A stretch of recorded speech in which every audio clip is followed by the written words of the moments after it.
Nako, may dalawang nasugatan. Detalye ng balita mula kay Boy Gonzales, Sarge 29. Boy, good morning.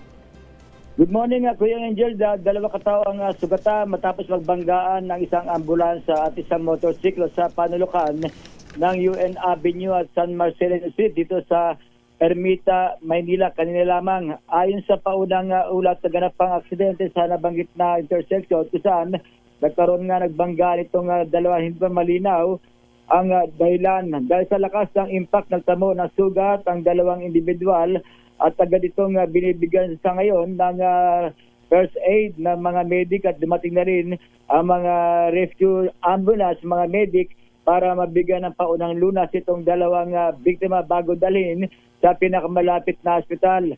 Medyo nagdudulot naman ng pagsikip ng daloy ng trapiko sa lugar dahil sa insidente habang nasagawa ang investigasyon ng mga otoridad. Ito si Boy Gonzales para sa Disaris, una sa Pilipinas, una sa Pilipinas. Maraming salamat, Boy. Speak.